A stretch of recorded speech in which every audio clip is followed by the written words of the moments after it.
সম্মানিত ইউটিউব ভাই ও বোনেরা, আপনাদের প্রতি সালাম, আসসালামু আলাইকুম ওয়া রাহমাতুল্লাহ ওয়া বারাকাতুহু। যারা হাকিম মোহাম্মদ রাজু তান্ত্রিক কবিরাজ এই চ্যানেলে এসেছেন ভিডিও দেখার জন্য আপনাদের আন্তরিক বাত এবং মোবারকবাদ।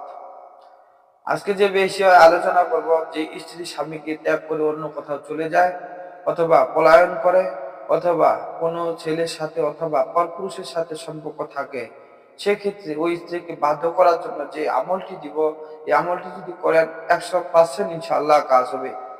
এই যে আমলটি দিচ্ছি এটা হচ্ছে পবিত্র কোরআন থেকে নেওয়া। সর্বপ্রথম আপনাকে একটা নিয়মে প্রথমে কাজ করতে হবে। যে কোনো দোকান থেকে এক দামে চিনি অথবা মিষ্টি কিনে নিয়ে আসতে হবে। আনার পর কি করবেন, যে আপনাকে উজু করতে হবে। উজু করার পর 11 বার দুরূদ শরীফ পাঠ করবেন, যে কোনো দূরে। যদি দুরূদ না জানেন তাহলে সাল্লাল্লাহু আলাইহি ওয়াসাল্লাম পাঠ করবেন, অথবা যদি দুরূদে ইব্রাহিম বলতে পারেন আরো বেশি উত্তম ভালো হয়। সেই ক্ষেত্রে আজকে যে আলোচনা করতেছি, স্ত্রী পলায়নের অভ্যাস দূর করার জন্য অবৈধ এবং এ তদবির 100% পরীক্ষিত। তো আজকে চলা যাক, যে আয়াতটির কথা বলতেছি সেই আয়াতটি আমি স্ক্রিনের মধ্যে এখানে তুলে ধরবো। এই আয়াতটি দেখে দেখে অথবা মুখস্থ করে পাঠ করে 7 বার ওই মিষ্টি অথবা চিনির উপর ফু দিবেন। যখন ফু দিবেন এবং ওই চিনিটা অথবা ওই মিষ্টিটা ওই নারীকে খাওয়া দিবেন, তাহলে ওই নারী কোনোদিন কোনো সময় আর পলায়ন করবে না, তার পিতা মাতার কথা মতন চলবে না, তার স্বামীর কথা মতন চলবে এবং কোনো পরপুরুষের সাথে সম্পর্ক থাকবে না, সে তার স্বামীর মতন কথা মতন চলবে। তো আয়াতটি হচ্ছে, বাংলা উচ্চারণ বলতেছি আমি।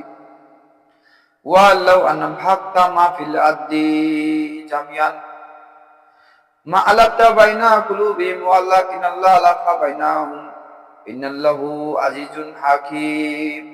আবার বলতেছি, ওয়াল্লাহু আন্না ভাক্তা মা ফিল আদি জামিআন মা আলাতা বাইনা কুলুবিহিম ওয়ালাকিনাল্লাহ আলাফা বাইনাহুম ইন্নাল্লাহু আজিজুন হাকীম।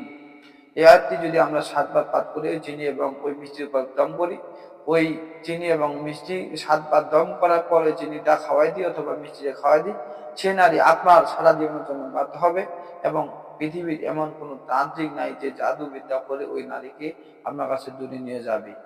তো এই যে আমলটা দিলাম, এই আমলটা সবাই কাজ করবেন অথবা আমল করবেন, অথবা যদি না পারেন সেক্ষেত্রে আমাদের সাথে যোগাযোগ করবেন।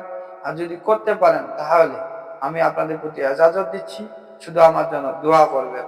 আসসালামু আলাইকুম ওয়া রাহমাতুল্লাহ ওয়া বারাকাতুহু।